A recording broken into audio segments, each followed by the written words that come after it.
Dímelo, mi gente. Aquí estamos en un día más y en otro episodio más. Mi gente, el episodio de hoy es un poquito larguito. Va a ser un poquito largo, un poquito tedioso de grabar, pero espero que lo disfruten, ya que lo de hoy para mí se define como una auténtica paliza el grabarlo y el escribirlo, pero vamos allá.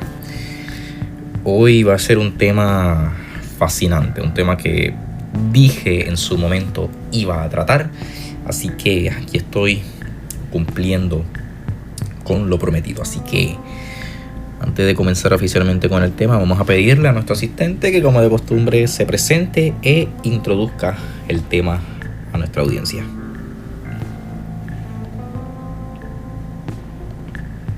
Claro que sí. Hola a todos y bienvenidos a un nuevo episodio. Soy su asistente y estoy encantado de acompañarlos nuevamente. Hoy exploraremos un tema fascinante: las tablillas sumerias y los misterios que encierran.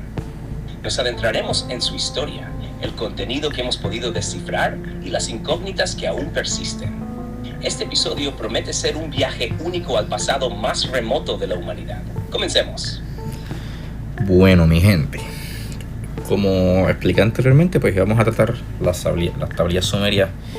Me parece que lo mencioné en un anterior episodio. Ahora, ¿por qué vamos a tratar las tablillas sumerias el día de hoy? Primero, porque los sumerios fueron el primer rastro de civilización organizada, conocida, que tiene la humanidad. Los sumerios son aquella primera civilización que entendemos como civilización y conocemos bajo los conceptos que definen una civilización.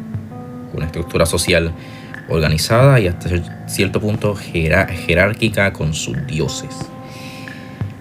Ahora, ¿qué es lo importante de la cultura sumeria? ¿Qué es lo fascinante de la cultura sumeria? ¿Qué ocurre con la cultura sumeria en general?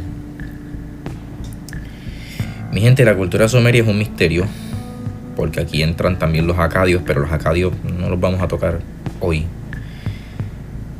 porque los acadios van después de los sumerios y absorbieron gran parte de la cultura sumeria, mientras que los sumerios son como los originales, por así decirlo, son todo lo que representa lo original. Ellos fueron los primeros conocidos fueron los sumerios. Entonces,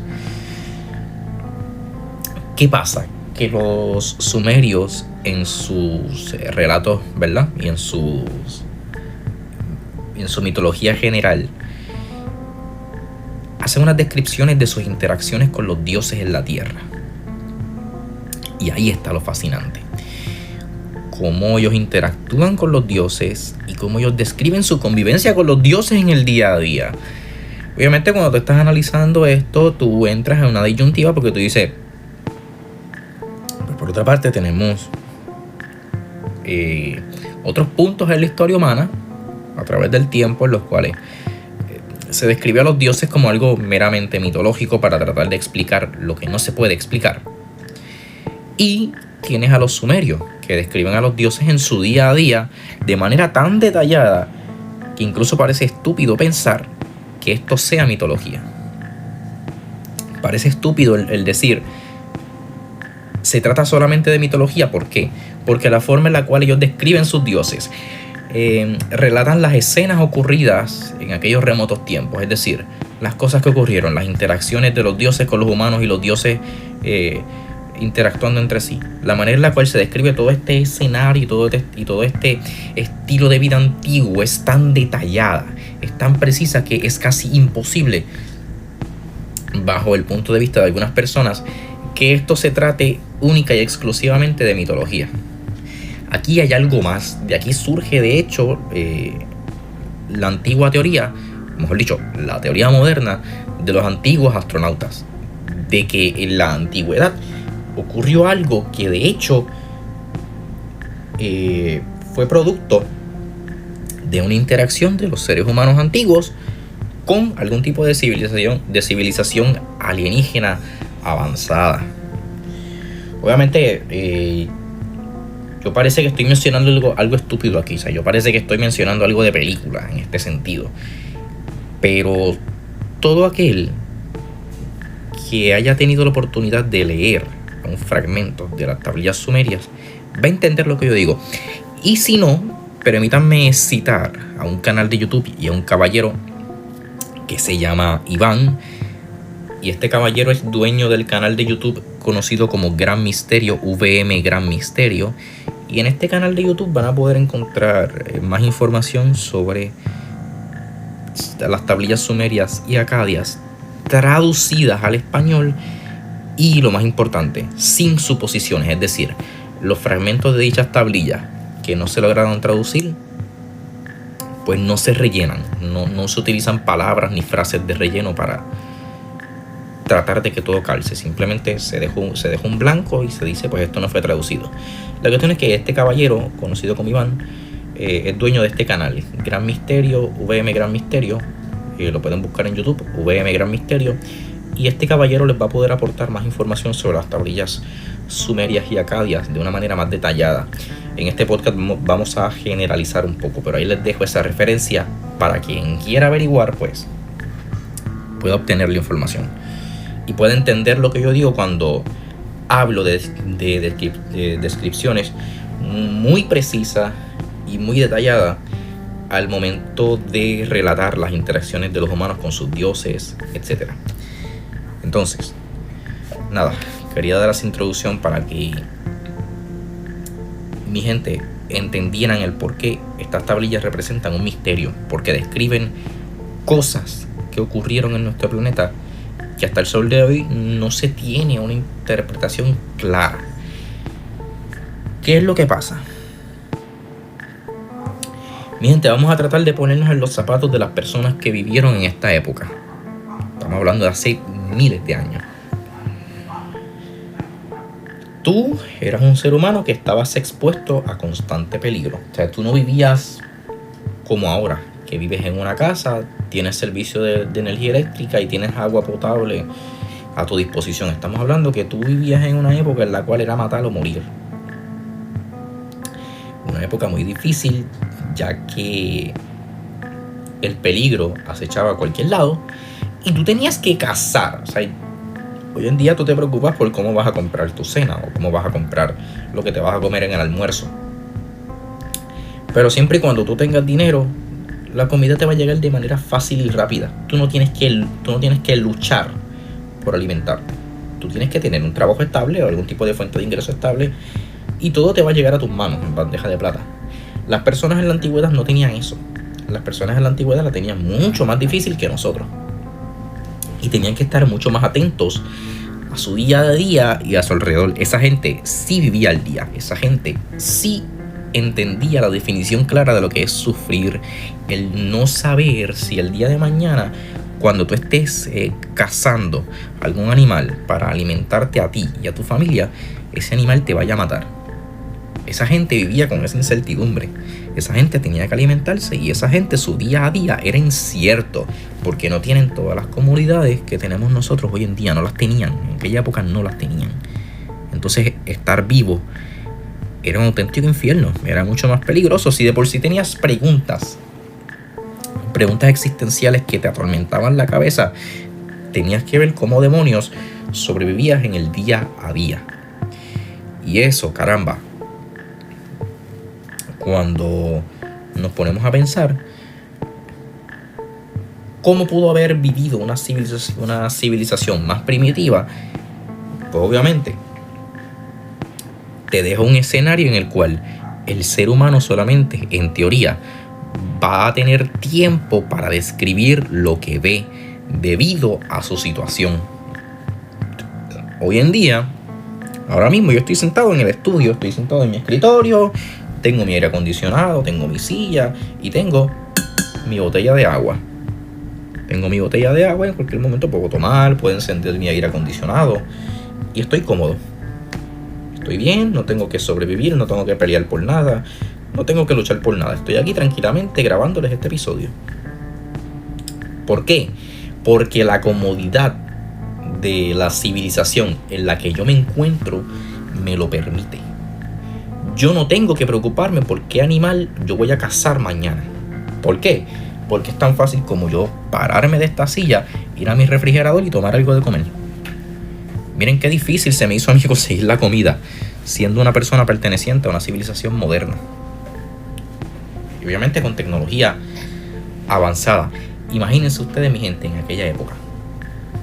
Traten de dimensionar, traten de imaginar. ¿Ustedes creen que un ser humano con un estilo de vida tan complicado va a tener tiempo de ponerse a escribir fantasía? ¿Va a tener tiempo de ponerse a... básicamente a perder el tiempo en escribir cosas que imaginó o en escribir cosas que no aporten nada a su día a día? Obviamente es probable, no estoy asegurando nada, estoy diciendo que es probable que no. Es probable que no. Es probable que los seres humanos en aquella época estuvieran muy ocupados sobreviviendo que escribiendo historias fantásticas y ficticias. Entonces, mucha gente se basa en esto para decir que sí, efectivamente, mediante esta comparación, en la humanidad, en el pasado, ocurrió algo sencillamente impresionante. Algún tipo de contacto hubo. Algo ocurrió. Así que nada, mi gente, vamos ahora sí a introducir el primer punto importante.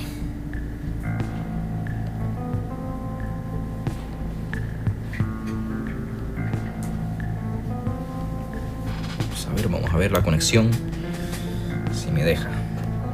Lo sentimos, ha ocurrido un problema. ¿Vieron? La conexión se me pone potrona.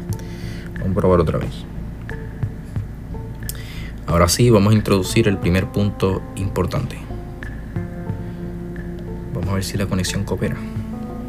Vamos allá. El primer punto importante de hoy es la historia detrás de las tablillas sumerias. Estas tablillas de arcilla, algunas de las cuales datan de hace más de 5.000 años, fueron utilizadas por la civilización sumeria para registrar eventos, leyes, transacciones y mitología. Lo increíble es que representan uno de los primeros sistemas de escritura, el cuneiforme. Esta forma de escritura fue clave para preservar la cultura y las creencias de una de las primeras civilizaciones organizadas en la historia humana. Ahora profundizaremos en qué sabemos sobre su origen y propósito. Bueno, pues entonces vamos a profundizar un poquito más para que la gente sepa. Esa parte te la voy a dejar en tus manos, así que puedes profundizar todo lo que desees y puedes dar todos los detalles que desees. Una vez tú termines, yo me encargo de darle interpretación y aclararle algunas cosas a nuestra audiencia. Por supuesto. Las tablillas sumerias fueron creadas por la civilización sumeria, asentada en Mesopotamia, una región que hoy abarca partes de Irak y Kuwait. Estas tablillas están hechas de arcilla, un material abundante en la zona, lo que las hizo ideales para escribir y preservar información. La escritura cuneiforme utilizada en estas tablillas se grababa con estiletes que dejaban impresiones en forma de cuñas. Originalmente, estas tablillas fueron utilizadas para registrar transacciones económicas, como el comercio de cereales y ganado. Sin embargo, con el tiempo comenzaron a incluir textos literarios, mitológicos y religiosos. Un ejemplo famoso es la epopeya de Gilgamesh, uno de los textos literarios más antiguos del mundo. Las tablillas más importantes también servían para documentar leyes, como el famoso Código de Ur-Nammu, que es más antiguo incluso que el Código de Hammurabi. Además, muchas contenían información astronómica, matemática y médica, lo que demuestra el avanzado nivel de conocimiento de los sumerios. Se cree que estas tablillas no solo buscaban organizar la vida cotidiana, sino también transmitir un legado cultural. Las más enigmáticas son aquellas con inscripciones religiosas, que a menudo mencionan dioses como Anu, Enlil e Inanna, quienes, según las interpretaciones, habrían dictado o influido en los textos. Listo para que interpretes esta riqueza histórica para la audiencia. Bueno, mi gente, ¿cómo You're welcome. Let me know if there's anything else you'd like. Caramba, perdón. Bueno, mi gente, como pudieron escuchar, estas tablillas no solamente son relatos fantásticos o relatos fantásticos teóricos. Estamos hablando de que también describían un día a día. ¿Y cómo va a ser si anteriormente yo mencioné que esto era imposible o era muy complicado que personas de esta época se pusieran a describir su día a día? Bueno, mi gente, tampoco podemos olvidar de que primero yo me puedo equivocar y segundo, estamos hablando de la primera civilización conocida, por lo tanto, tal vez sí había personas con tiempo de tener cierta comodidad y sentarse a escribir en aquella época. Ahora, ¿cómo puede ser posible que supuestos dioses influyan en la escritura de estas tablillas? Pues bueno, ahí son otros 20 pesos, como decimos acá, porque ahí estamos entrando en terrenos pantanosos en esta conversación. Porque es que los dioses pueden ser tantas cosas. Pueden ser una mitología, ¿verdad? Una simple imaginación del hombre, como la mayoría de ustedes pueda pensar. Pueden ser algún tipo de criaturas que el humano interpretó como dioses y que por ende les atribuyó ciertas capacidades comunicativas o pensó que enviaban algún mensaje o simplemente describían cosas que veían que hacían estas criaturas y que influyeron en el entorno de aquella época y en la interacción entre los seres humanos de aquella época. O lo más famoso y lo más fantástico es que efectivamente se trató de una civilización avanzada que interactuó con aquellos seres humanos primitivos y que por ende a aquellos seres humanos primitivos observar tecnología que no podían entender la veían como magia.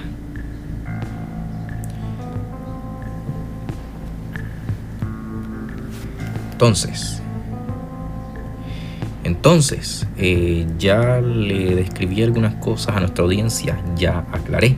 No sé si quieras profundizar algo más, le describí las posibilidades de las interacciones con los dioses a nuestra audiencia y las distintas posibilidades mediante las cuales uno puede interpretar dioses, desde, ¿verdad?, simple imaginación hasta efectivamente que hubo una convivencia humano-extraterrestre en la antigüedad. Así que nada, no sé si hay algo más que quieras profundizar o aclarar antes de pasar al siguiente punto.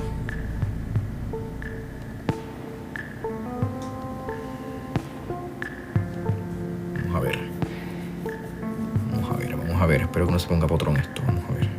Perfecto. Antes de pasar al siguiente punto, hay algo más que podría ser interesante para profundizar: el impacto cultural y lingüístico de las tablillas. Por ejemplo, podríamos explorar cómo ciertos símbolos o ideas presentes en ellas parecen haber influido en culturas posteriores, incluyendo las mitologías y religiones del cercano Oriente. También podríamos analizar cómo se abordaban conceptos abstractos como la justicia, el orden cósmico o incluso los ciclos de vida y muerte, que se reflejan tanto en los textos religiosos como en los administrativos. Si lo consideras relevante, puedo entrar en más detalles sobre un ejemplo en particular de estos aspectos. ¿Qué opinas? Claro que sí, te doy permiso. No te preocupes. Profundiza con toda libertad y comunícate con toda libertad. Tienes tú la palabra ahora.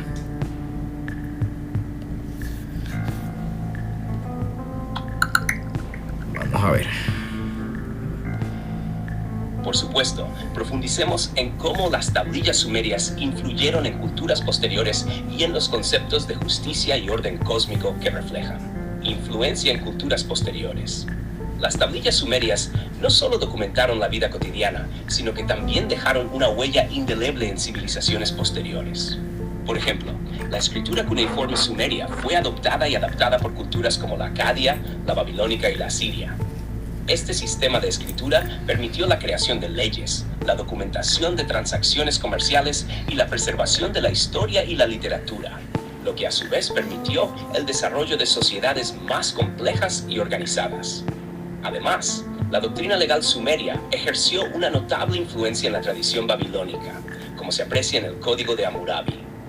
Aunque sea de forma indirecta, el pensamiento jurídico sumerio ha llegado hasta nosotros a través de los códigos legales bíblicos recogidos en los libros del Éxodo y Deuteronomio, auténticos herederos de la vieja tradición de Sumer. Conceptos de justicia y orden cósmico. En cuanto a la justicia, los sumerios tenían un concepto integral que abarcaba tanto la ley humana como la divina. La justicia no solo se veía como un conjunto de normas sociales, sino como un reflejo del orden cósmico establecido por los dioses.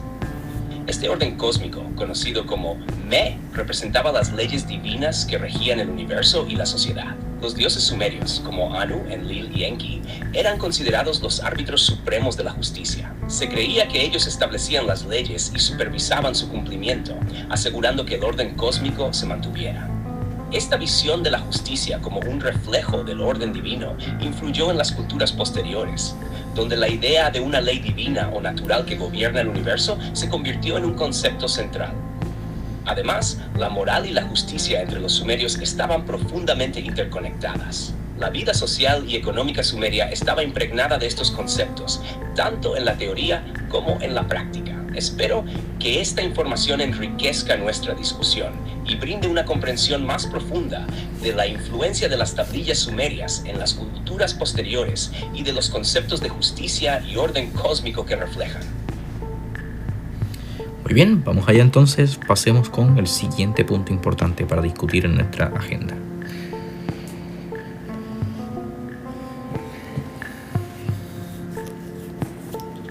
Perfecto, avancemos al siguiente punto clave: el papel de las tablillas como vehículo de preservación del conocimiento y la transición de una cultura oral a una escrita. Cuando estés listo, podemos profundizar en este tema. Muy bien, mi gente. Entonces, aquí ocurre un antes y un después en la historia de la humanidad en otro sentido. Fíjense qué chévere. Esto yo lo expliqué en un anterior episodio, pero lo voy a volver a explicar otra vez. Antiguamente, cuando tú querías preservar el conocimiento, cualquier tipo, estoy hablando de absolutamente cualquier tipo de conocimiento, se preservaba usando la comunicación oral. Obviamente yo no sé qué idiomas se hablaban en aquella época, complicado. Pero por ejemplo, un idioma muy antiguo, el latín. Esto es un ejemplo hipotético, pues vamos a decir que yo quería comunicarte a ti la ruta que tú debías seguir para llegar a una montaña. Pues yo te lo comunicaba de manera oral, es decir, hablándote. Y tú pasabas por un proceso de memorizar lo que yo te estaba diciendo o lo que yo te estoy diciendo. Por ejemplo, si yo te digo izquierda, izquierda, derecha, pues tú tenías que memorizarte esa descripción. Eso que yo te estoy diciendo. Izquierda, izquierda, derecha. Y yo te decía que si tú sigues el camino de la izquierda, otra vez giras a la izquierda y otra vez giras a la izquierda y luego a la derecha y lo continúas directo, ahí llegas a la montaña que tú quieres llegar, pues tú tenías que memorizarte eso. Y eso en parte era bueno, pero en parte era malo, porque el conocimiento dependía primero de una sola persona y estaba sujeto a interpretación. Y eso es peligroso, porque muchas veces el conocimiento tiene que preservarse de una manera específica para poder llegar a un cierto punto específico. Por lo tanto, lo que yo interpretaba como, o sea, yo la persona que enseñé ese conocimiento, yo podía interpretar como izquierda, izquierda, izquierda, derecha. La otra persona puede interpretar como por ejemplo zurdo, zurdo, zurdo, o por ejemplo, no sé, para el otro lado, para el otro lado, para el otro lado, para dar un ejemplo. Pues eso era peligroso, porque el conocimiento original era izquierda, izquierda, izquierda, derecha. Mientras que la otra persona a lo mejor lo transmitió como zurdo, zurdo, zurdo, derecho. Y sí, puede querer decir lo mismo o transmitir lo mismo, pero no es exactamente lo mismo. Y entonces el conocimiento se pone en peligro, porque se altera la originalidad de ese conocimiento. Entonces me lo estás poniendo en peligro. ¿Qué pasa? Que cuando llega a la escritura pasa algo hermoso. Y es que, Y es que el conocimiento puede preservarse con exactitud. Es decir, si yo te decía izquierda, izquierda, izquierda y luego derecha, yo escribía eso en una tablilla de arcilla o en cualquier otro método, ya sea en papiro o en arcilla. Yo escribía eso y esa tablilla o ese papiro yo te lo entregaba y tú no tenías manera de reinterpretar eso. Tú comunicabas eso como está ahí. Tú no tenías forma, por así decirlo, de equivocarte. ¿Por qué? Porque tenías el conocimiento en tu bolsillo o en tu mano. Era cuestión de revisar esa tablilla o ese papiro y decir, lo que hay que hacer es seguir izquierda, izquierda, izquierda y derecha. Y ya llegamos a la montaña. No tenías oportunidad de decir zurdo, zurdo, zurdo y llegamos. Y después izquierda, y después derecha y llegamos a la montaña. No. Porque está escrito, está plasmado en ese papiro, en esa tablilla de arcilla, cómo tú lo vas a hacer y cómo tú lo tienes que interpretar y cómo tú lo vas a comunicar a las demás personas. Para que no haya errores, para que no haya equivocaciones y para que no haya libres interpretaciones que puedan conducir a un conocimiento equívoco, a un conocimiento erróneo, a un conocimiento equivocado. No. ¿Por qué? Porque estaba plasmado en esa tablilla de arcilla o en ese papiro el conocimiento como era, como es, como tiene que ser interpretado, como se descubrió, como tiene que ser entendido. Y eso pues disminuía las posibilidades de cometer errores. Y sobre todo permitía conservar y preservar esa información. ¿Por qué? Porque yo terminaba de usar esa tablilla de arcilla o terminaba de utilizar el conocimiento impreso en ese papiro o en esa tablilla de arcilla y yo lo almacenaba y ahí se quedaba ese conocimiento escrito y podía venir otra persona años después, en cualquier otro momento después, y utilizar ese conocimiento que estaba ahí a su disposición sin interpretaciones, sin transmisión oral, sin ningún tipo de inconveniente. Esa persona solamente tenía que tomar el papiro o la tablilla de arcilla y ponerse a leer. Si sabía leer, se ponía a leer y hacía las cosas como son. Hacía las cosas como son, sin ningún tipo de errores y sin ningún tipo de libres interpretaciones, que a veces pueden llegar a ser tan peligrosas cuando del conocimiento exacto hablamos. Entonces sí, ya terminé entonces de discutir con la audiencia una parte importante de este punto, ¿no? Que es el surgimiento de la escritura frente a la transmisión oral y las ventajas que la escritura ofrece frente a la transmisión oral.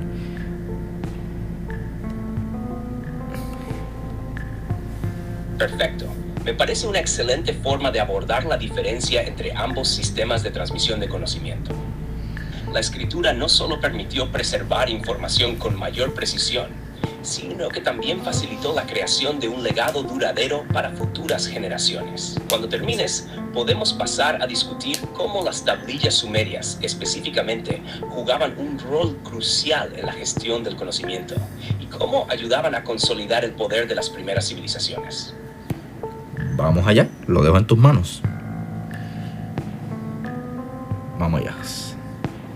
Muy bien, sigamos adelante. La escritura cuneiforme, como mencionamos antes, fue un paso monumental en la historia humana, pues transformó la manera en que las sociedades podían registrar y almacenar información.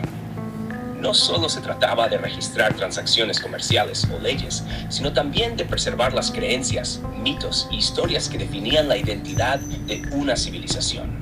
En el caso de Sumer, las tablillas no solo documentaban el presente, sino que también actuaban como vehículos para transmitir mensajes de los dioses, los cuales, como ya vimos, se percibían como fuerzas cósmicas que guiaban y daban sentido a la vida humana.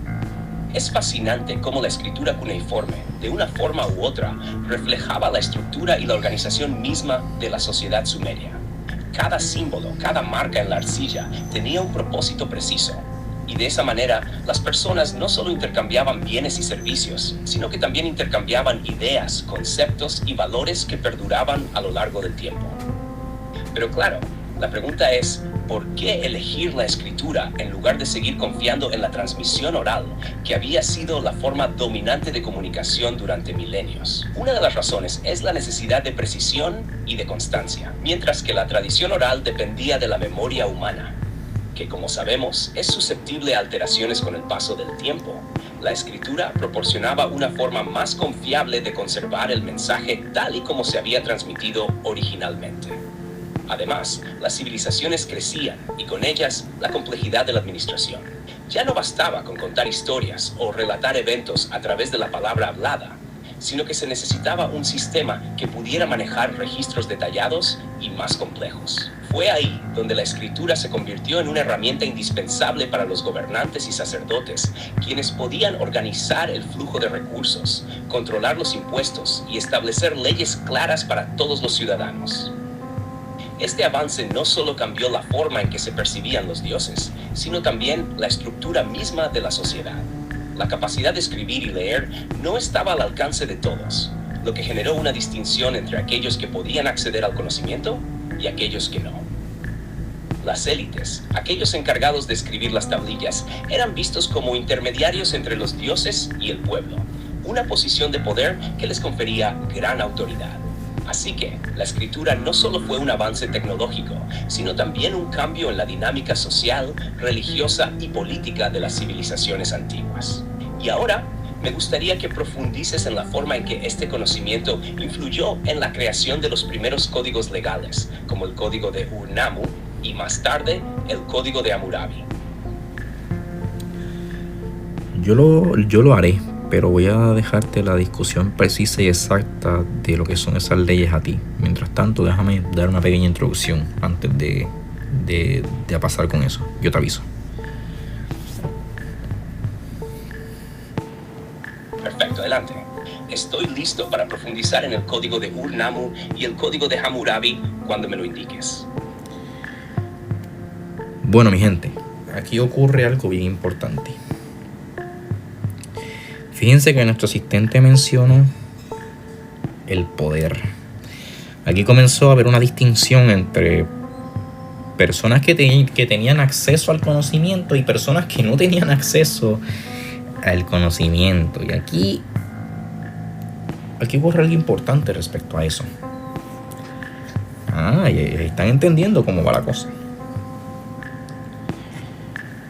Ahí entramos en el concepto de la maldad, ¿verdad? Un ser humano que tiene poder aprovecha su poder para imponer su autoridad sobre otros seres humanos. Se comenzaron a imponer leyes para todo el mundo. Se comenzaron a dejar registros detallados de cómo debían realizarse las cosas. Los sacerdotes tenían una posición de poder inmensa, porque claro, se creía que ellos eran el puente entre los dioses y los seres humanos. Pero antes de pasar con esta ley, vamos a discutir algo interesante. Vamos a suponer que estos dioses eran reales, que estos dioses existían y que eran una civilización avanzada que interactuaba con el ser humano primitivo. ¿Por qué estos dioses, además de convivir con el ser humano, porque las tablillas dejan bastante claro que hasta cierto punto estos dioses convivían con los seres humanos? ¿Por qué dividir el poder cuando tienes el poder absoluto? Es decir, los humanos te ven como Dios, te ven como un Dios, veían estos seres como dioses. ¿Por qué generar una escala de poder? ¿Por qué generar una jerarquía y darle poder a los humanos? ¿Por qué crear sacerdotes? ¿Por qué dividir ese poder? ¿Qué ocurrió? ¿Qué es lo que no sabemos con exactitud? Obviamente, tal vez podríamos teorizar, ¿no? Evitar la transmisión de enfermedades o de algún otro tipo de patógeno, o simplemente los dioses tenían otros objetivos con los seres humanos antiguos y no querían interactuar más de lo necesario con ellos, por alguna razón. Como dije, puede ser algún patógeno o puede ser otra razón que no entendamos. Si me preguntan a mí, y yo fuera un alienígena que visitara otro planeta que no es el mío, me preocuparía por un patógeno, me preocuparía por enfermarme con algo lo cual yo no conozco. Así que, imaginando un escenario de ese estilo, pues podría ser que los dioses tuvieran seres humanos que fueran intermediarios entre ellos y el resto de la civilización humana para evitar enfermarse de algún tipo de patógeno o enfermedad, y por ende pues había que disminuir lo más posible el contacto físico o cualquier otro tipo de contacto con las personas, o por algún otro motivo que no conozcamos. O quizás simplemente veían al ser humano como una criatura inferior y pues no querían acercarse tanto al ser humano. No sé, simplemente quería dejar esa posibilidad en el aire para quien le diera curiosidad y para poder seguir interpretando. Así que nada, ya puedes pasar entonces a lo que acordamos. Vamos allá. El Código de Ur-Nammu es una de las primeras recopilaciones conocidas de leyes escritas, proveniente de Sumeria, alrededor del año 2014 a.C. Este código es notable no solo por ser uno de los más antiguos, sino también porque pone un énfasis significativo en la justicia y la compensación, en lugar de la retribución punitiva. Algunas de las leyes que figuran en este código reflejan una sociedad que busca la justicia mediante la compensación económica o la reparación de daños, en lugar de infligir castigos físicos severos. Una de las leyes más destacadas es la que estipula que si alguien mata a otra persona, debe pagar una multa al padre de la víctima, en lugar de recibir un castigo físico. Es una indicación temprana de cómo las sociedades sumerias veían la relación entre individuos y la propiedad, dado que la muerte de una persona era en algunos casos considerada una pérdida económica. Pasando al Código de Hammurabi, que se desarrolló más tarde, alrededor del año 1754 a.C., en Babilonia, este conjunto de leyes es uno de los más conocidos y más completos de la antigüedad.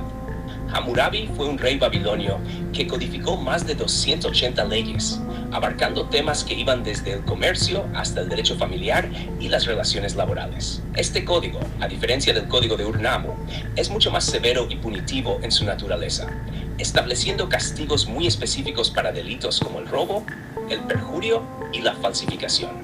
Una de las características más famosas de este código es su principio de ojo por ojo, que refleja la idea de la justicia retributiva, en la que el castigo debe ser equivalente al daño causado. Sin embargo, las leyes del Código de Hammurabi no se aplicaban de manera uniforme a todas las clases sociales.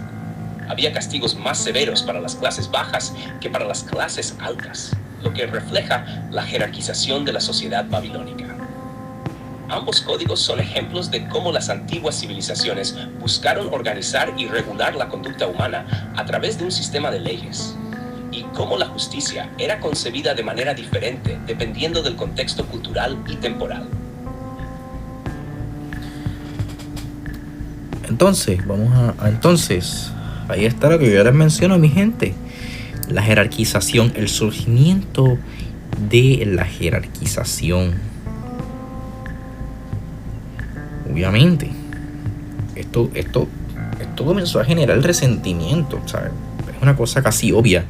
¿Por qué a ti, que eres rico, te van a castigar más que a mí, que soy pobre? ¿Por qué? Un momento, ustedes traten de ponerse en los zapatos de las personas de aquella época, con tantos cambios tan nuevos en cuanto al estilo de vida y las leyes. Personas que estaban acostumbradas al castigo físico severo. O sea, si cometías algún crimen, a lo mejor te podían decapitar o cortar una mano. Mientras que ahora no.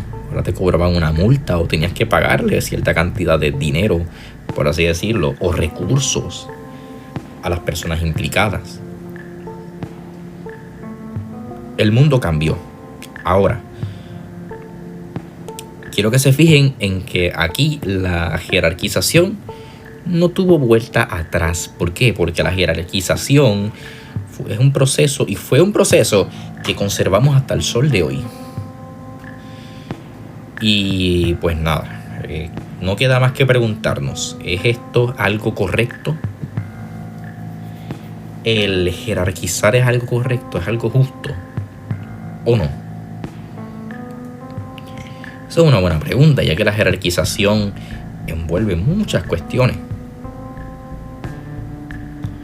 Y obviamente yo sé que el concepto que nosotros tenemos de democracia, ¿no? Que si yo trabajo más que tú, que si yo hago más que tú, yo merezco más que tú.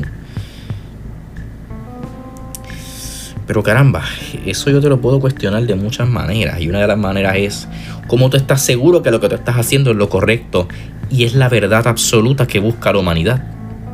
Porque si tú puedes estar creando un producto, tú puedes estar creando un producto que resuelva un problema a otros. Y eso te puede hacer alguien rico. ¿Por qué? Porque le estás resolviendo un problema a otros. Por ejemplo, un ejemplo muy básico.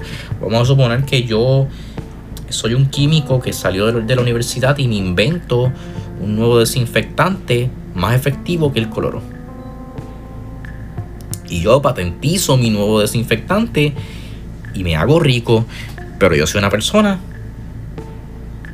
que tiene varias cualidades negativas. Por ejemplo, yo creo este nuevo desinfectante, pero yo no soy una persona empática. Yo no soy una persona amable. Yo no soy una persona recíproca. A lo mejor yo puedo ser hasta un psicópata o un narcisista. Y simplemente porque tengo dinero y trabajo mucho y creé un producto valioso que resuelve un problema a la sociedad, la gente me pone en lo más alto sin mirar mis otras cualidades como persona. Sin mirar cómo yo soy como persona, quién yo soy como persona. Simplemente miran la imagen. Ah, sí, eres un gran millonario que creó un nuevo desinfectante, pero no miran cómo yo soy, por ejemplo, en mi casa, con mi familia. Cómo yo soy como persona en general, si soy amable contigo, si no soy amable contigo. Mis rasgos de personalidad, positivos, negativos. Ese tipo de cosas que van un poquito más hacia el ambiente íntimo no se cuestionan, no se observan, simplemente se adora la figura.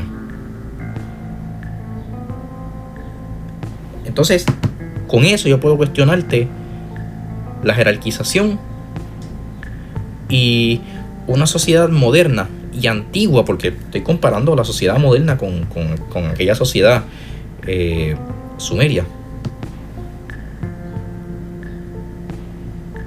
Y la jerarquización que sobrevive hasta hoy. Entonces realmente es justo. Y ojo, yo no estoy diciendo que todas las personas ricas son malas. Yo no estoy diciendo eso. Al contrario, hay personas ricas que son tremendas personas, que son muy buena gente. Pero tampoco podemos olvidar que hay personas que utilizan esto como una fachada para ocultar su verdadera cara. Que utilizan su faceta como figura pública para ocultar su verdadera cara. ¿Cuántas veces no lo hemos visto? Busquen testimonios de personas que pertenecieron a grandes shows televisivos y cómo la industria de Hollywood está podrida por la pedofilia, por el abuso, etc. Y son personas que tienen mucho poder y mucho dinero y se te pintan como que son gente muy amable. Oh sí, mira todos mis títulos. Oh sí, mira todas mis películas, mira todo mi éxito. Pero cuando miramos la otra cara oculta, nos topamos que como personas son una basura. Entonces, ¿realmente esto es justo? ¿Realmente esta meritocracia que nosotros perseguimos es lo ideal, es lo justo, es lo más cercano a la perfección? ¿Y por qué discuto esto? Porque en aquella época es y fue, hasta donde sabemos, donde comenzó todo esto. Y no solamente donde comenzó, sino que también es donde quedó más marcada esta diferencia. Y comenzó hasta cierto punto esta dinámica que podríamos llamar una dinámica enferma. Mi gente, hay otros aspectos a evaluar cuando tú observas a una persona, más allá de quién es por encima. Y pues nada, de eso tenemos miles de ejemplos a lo largo de la historia. Un ejemplo, el famoso, no sé si era rey o emperador Calígula, o algún otro más que me venga a la mente, Iván el Terrible. Él era ruso. Por ejemplo, ¿cómo se llamaba la reina? Se me fue el nombre de la reina. Ay, no me va a salir. A ver si ahorita me acuerdo. A ver si luego me acuerdo. Pero pueden buscar en confianza muchos ejemplos de reyes que eran unos psicópatas y tenían mucho poder. En fin, ya vamos a dar por concluida esta parte y vamos a pasar entonces al siguiente punto importante.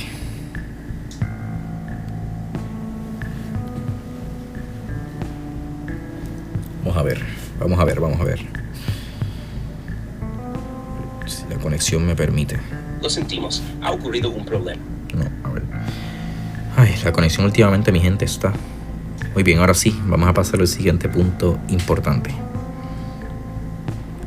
La conexión está difícil últimamente, mi gente. Perfecto, empecemos en Neo Sapiens Monday. En este caso, vamos a hablar sobre el impacto de las tablillas sumerias y los códigos antiguos en las civilizaciones posteriores. La influencia de las leyes sumerias y babilónicas trascendió su tiempo y espacio, afectando profundamente el desarrollo de las leyes en las culturas que vinieron después. Muchas de las ideas planteadas en estos códigos, como la noción de compensación económica por delitos o el principio de justicia retributiva, sentaron las bases para los sistemas legales de muchas sociedades posteriores. Por ejemplo, en el Antiguo Egipto encontramos similitudes en las leyes del Código de Hammurabi, y también en el Imperio Romano, donde conceptos de justicia, propiedad y castigo fueron influidos por estos códigos iniciales. El sistema legal romano, conocido por su complejidad, incorpora muchas ideas que se remontan a estas primeras civilizaciones. Más allá del ámbito legal, la escritura en las tablillas sumerias también dejó una huella duradera en la forma en que se transmitieron ideas y conocimientos en las culturas antiguas. La escritura cuneiforme sumeria, aunque inicialmente utilizada para fines administrativos y legales, evolucionó para ser utilizada en la literatura, los relatos mitológicos y eventualmente en la preservación de la historia misma. Ahora bien, la influencia de estos textos sumerios y babilónicos también se extendió a la cultura occidental, ya que muchas de las ideas y principios legales presentes en las tablillas de Ur y en los códigos posteriores fueron adoptados por las culturas del Medio Oriente, y a través de ellas llegaron a influir en las bases del derecho moderno. En resumen, las tablillas sumerias y los códigos de Ur-Nammu y Hammurabi no solo reflejan las preocupaciones legales y sociales de su tiempo, sino que también tuvieron un impacto profundo y duradero en la historia de la humanidad, en especial en el desarrollo de las leyes y la organización social en las civilizaciones posteriores. Antes de pasar al último punto, me gustaría que describieras con mayor precisión estas leyes para que nuestro público tenga descripciones y comparaciones precisas, por favor. Vamos allá. Vamos a ver. Claro, ahora vamos a profundizar en las leyes de Sumeria, particularmente en el código de Ur-Nammu y el código de Hammurabi, para dar una descripción más precisa y comparativa. Código de Ur-Nammu. El Código de Ur-Nammu es uno de los códigos legales más antiguos que se conocen. Fue redactado en el siglo XXI a más estilo por el rey Ur-Nammu de Ur, y es notable por ser uno de los primeros ejemplos de un sistema legal estructurado. Aunque no se ha conservado completo, se sabe que se centraba en la idea de la compensación económica en lugar de castigos físicos. 1. Compensación económica. En lugar de castigos severos como la mutilación o la ejecución, muchas leyes requerían que el infractor pagara una compensación a la víctima. Por ejemplo, si alguien causaba daño a otro, debía pagar una cantidad determinada de plata o ganado. 2. Leyes sobre la familia. Este código también abarcaba aspectos familiares como el matrimonio y el divorcio. Establecía ciertas compensaciones por el abuso de la esposa o por no cumplir con las responsabilidades matrimoniales. 3. Robos y daños a la propiedad. Si alguien robaba algo o causaba daño a la propiedad de otro, debía devolver lo robado, o en su lugar, pagar una cantidad equivalente. Lo más importante del código de Ur-Nammu es su enfoque en la equidad y en resolver conflictos mediante pagos en lugar de la violencia. Código de Hammurabi. El código de Hammurabi fue redactado alrededor del siglo XVIII a Datlzo por el rey babilónico Hammurabi y es más conocido debido a su complejidad y su capacidad de abarcar una gama más amplia de temas legales. Este código es famoso por su principio de ojo por ojo, diente por diente, una forma temprana de justicia retributiva. justicia retributiva. A diferencia de Ur-Nammu, el Código de Hammurabi empleaba un sistema de justicia punitiva más severo, basada en la retribución proporcional al crimen. Por ejemplo, si un hombre mataba a otro, se le castigaba de manera similar, la pena de muerte. Si un esclavo dañaba a su dueño, el castigo era severo, pero no siempre igual para todos, ya que las leyes variaban según la clase social. 2. Ley de la propiedad. El código también tenía fuertes regulaciones sobre la propiedad privada, un área crítica para una sociedad agrícola como la de Babilonia. Había leyes para regular la compra, venta y herencia de tierras, animales y bienes, y las disputas sobre la propiedad eran de los casos más comunes. 3. Ley de contratos y comercio. Las leyes de Hammurabi también cubrían contratos de trabajo, los precios de los bienes, la regulación del comercio y las deudas. Por ejemplo, las deudas podían ser saldadas con trabajo, y las personas que no podían pagar sus deudas se arriesgaban a ser sometidas a servidumbre. 4. Familia y justicia social. Al igual que el código de Ur-Nammu, las leyes babilónicas también regulaban las relaciones familiares, los derechos de la mujer, los esclavos y las clases sociales. Había una clara diferencia entre las leyes que aplicaban a los nobles y las que aplicaban a los plebeyos o esclavos. Comparación. Compensación versus retribución. El código de Ur-Nammu enfatizaba la compensación económica, mientras que el código de Hammurabi era más punitivo, aplicando castigos severos a quienes cometían crímenes, de acuerdo con la gravedad del delito. En Ur-Nammu, el objetivo era restaurar el equilibrio económico, mientras que en Hammurabi era hacer justicia mediante el castigo. Clases sociales. El código de Hammurabi mostraba una distinción más clara entre clases sociales. Las penas variaban dependiendo de si la víctima o el criminal pertenecían a una clase social baja o alta, mientras que en el código de Ur-Nammu parece haber un enfoque más equitativo. Alcance. El código de Hammurabi es mucho más extenso que el de Ur-Nammu y cubre una mayor diversidad de temas, desde la propiedad hasta el comercio, pasando por las relaciones familiares y las leyes laborales. El código de Ur-Nammu, en comparación, se centraba más en la compensación por daños y en los derechos de la familia. Importancia histórica. Ambos códigos son fundamentales para entender los inicios de los sistemas legales organizados. Ur-Nammu es más antiguo y representa una transición hacia la legalidad formal, mientras que Hammurabi, con su énfasis en la justicia retributiva, muestra un sistema de ley mucho más estructurado y detallado. En resumen, ambos códigos reflejan las preocupaciones legales de sus respectivas sociedades y fueron cruciales para la evolución de la ley en el mundo antiguo. Mientras que el de Ur-Nammu se centra más en la reparación económica de los daños, el código de Hammurabi ofrece una visión más punitiva y estructurada del sistema legal, con un enfoque en la justicia retributiva. Muy bien, ahora para el último punto importante vamos a discutir un poco sobre cómo eran las interacciones entre los dioses y los humanos en aquella época según las tablillas sumerias. Vamos a profundizar en cómo eran estas interacciones y las historias de estos dioses para que nuestra audiencia entienda un poco más el misterio que envuelve estas tablillas y esta civilización en general respecto a sus dioses y las interacciones tan exactas que se describían entre los dioses y los humanos. Vamos allá. Epa, mi gente, estamos aquí en un pequeño corte. Se nos cayó la conexión y nada. Pues tuve que cortar esa parte y nada. Aquí estamos de vuelta. Ahora sí, puedes continuar en lo que estábamos.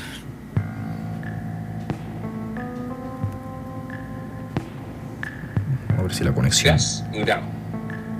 Como mencionaba antes, las tablillas sumerias describen a los dioses interactuando con los humanos de formas muy cercanas y detalladas. Estos encuentros incluían instrucciones directas, ofrendas y hasta alianzas. Por ejemplo, se relata cómo los dioses asignaban tareas específicas a los reyes o sacerdotes, quienes eran vistos como intermediarios entre el mundo divino y los humanos. Lo interesante es que estas interacciones no siempre eran pacíficas. Algunas historias narran conflictos entre los dioses que terminaban afectando a los humanos. Esto refuerza la idea de que los sumerios concebían a sus deidades con emociones y motivaciones similares a las humanas, lo que hacía estas narraciones muy ricas y complejas. Además, las tablillas no solo cuentan historias religiosas, sino que también contienen instrucciones prácticas que los dioses supuestamente impartían, como leyes, ritos o incluso técnicas agrícolas.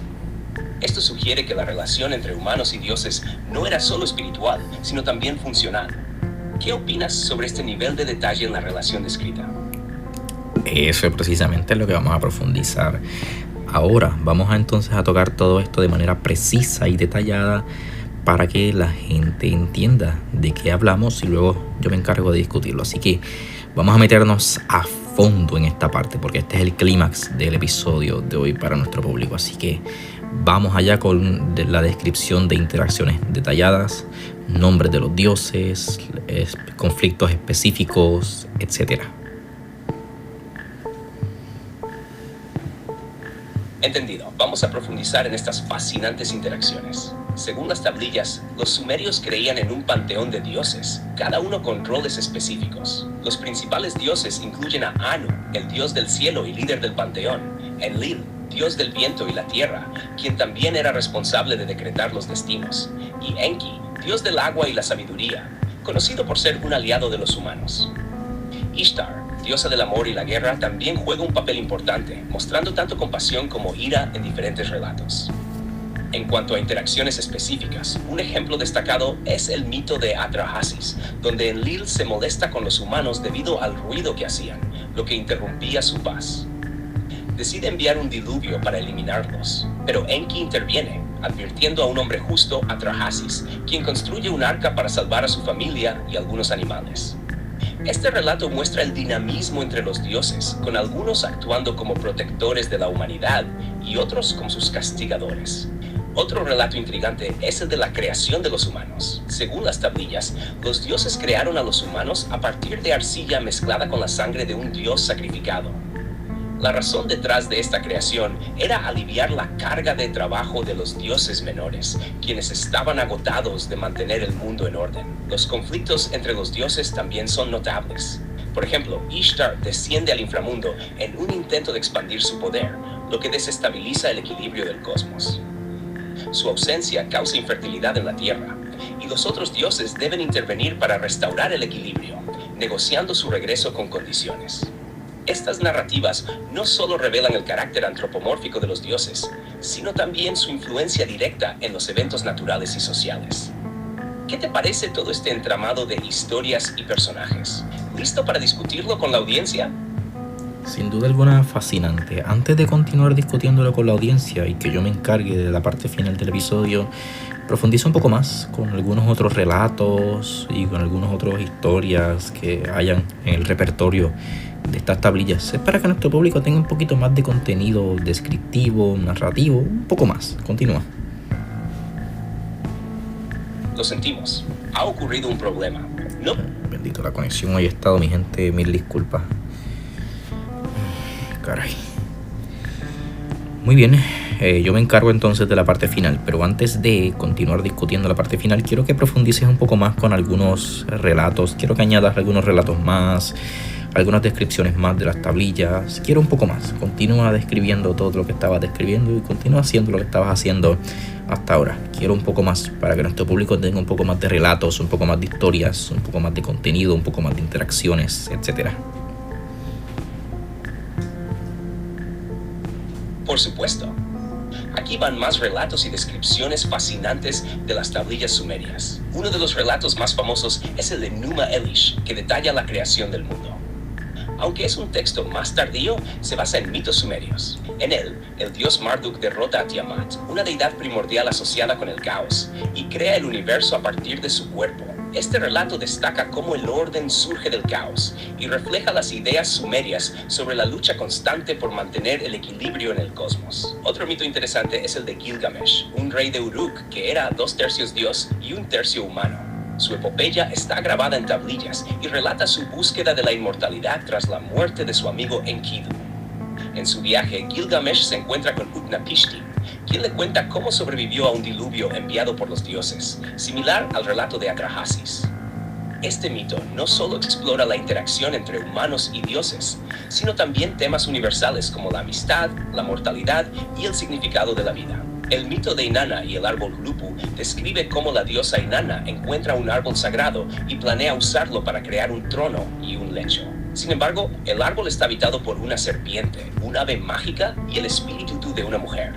Enki ayuda a Inanna, mostrando nuevamente la colaboración entre los dioses en asuntos divinos y humanos. Además, en el relato de Enki y Ninhursag, Enki come varias plantas sagradas y cae enfermo, desarrollando dolores en diferentes partes de su cuerpo.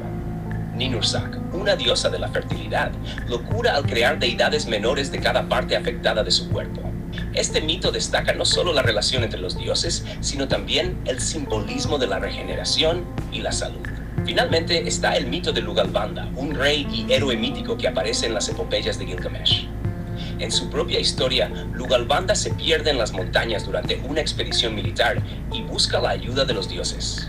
Después de superar pruebas y recibir poderes divinos, regresa triunfante, demostrando cómo los dioses otorgaban favor y bendiciones a los mortales que demostraban valentía y fe.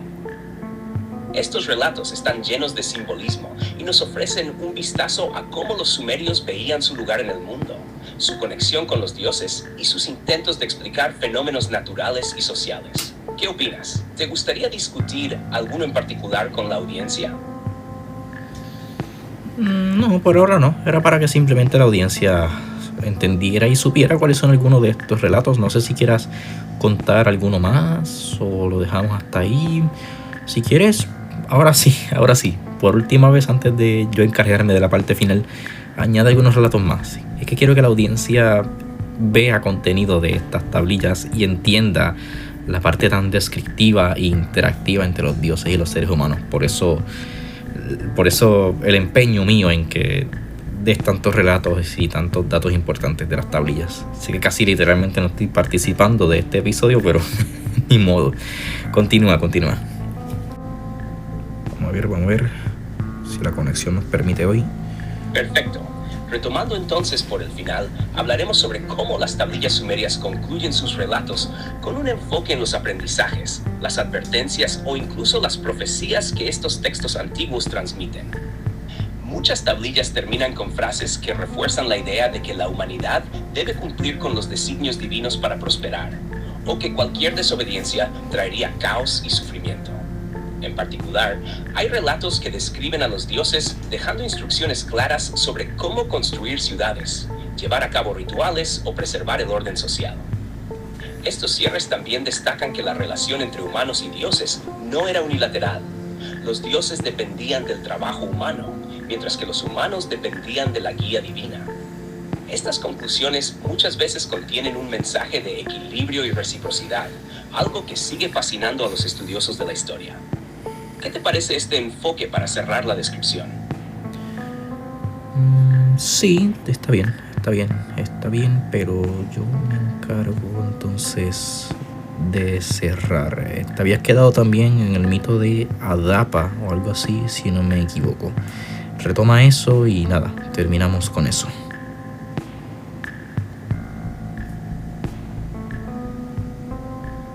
Claro, retomemos el mito de Adapa. Este relato es uno de los más fascinantes en las tablillas sumerias, porque aborda temas como el conocimiento, la inmortalidad y la relación entre humanos y dioses. Adapa, un sacerdote del dios Ea, Enki, es conocido por su sabiduría incomparable, pero también por su limitada humanidad.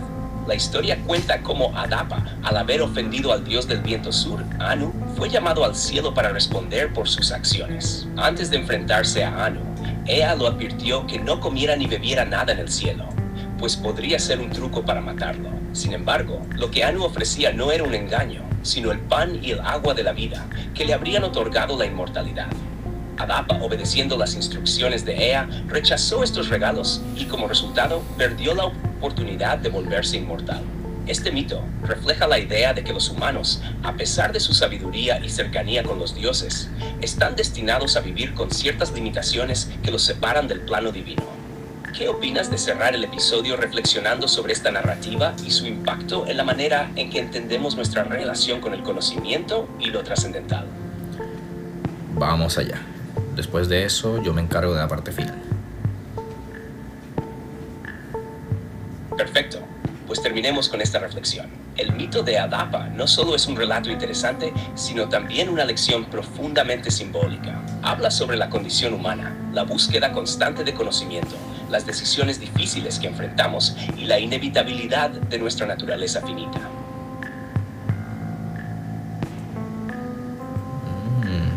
Qué chévere. Y otra vez se me vuelve a caer. Al final, este mito nos recuerda que la relación entre humanos y lo divino no siempre es clara ni fácil de navegar. Ahora sí, Adish Repost. Adelante. Muy bien, ahora yo me encargo de terminar. Mil disculpas, mi gente, la conexión hoy estuvo pésima. A veces se pregunta uno por qué uno paga por un servicio de internet. Pero nada, no todo es perfecto. Entonces, nada, ahí tuvieron unos cuantos ejemplos de las interacciones entre los dioses y los humanos. Estas interacciones que se describen con tanto detalle y sobre todo se describen como una vida diaria, como los seres humanos en aquella época enfrentaban su vida diaria. Ahí entienden lo que yo les dije al principio, que esto no parece mitología. ¿Por qué? Porque como dije al principio, todo es muy preciso y todo es muy detallado. Así que nada, mi gente, espero que les haya gustado el episodio de hoy, pese a todos los tropiezos que tuvimos en este episodio. Les voy a pedir mil disculpas, mi gente. Sé que las plataformas no perdonan estos fallos y sé que las personas en general no perdonan estos fallos, pero ni modo. Son las cosas que pasan al uno trabajar con herramientas nuevas como la inteligencia artificial. Así que nada, son cosas que dependen por ahora del internet y ni modo. Es parte de que ocurran estos fallos. Así que nada, mi gente, mil disculpas. De mi parte, soy anfitrión y espero que les haya gustado el episodio, espero que lo hayan valorado, espero que les haya servido de algo, sobre todo. No sé si aquí hay algún estudiante, algún historiador. Si es así, en confianza, pues me deja un saludito por ahí para saber que escuchó el episodio y que pues, le es útil de alguna manera u otra. Es un episodio que quería hacer hace tiempo, que organicé y que nada, espero que les haya gustado y espero que les saquen algo, pese a todo.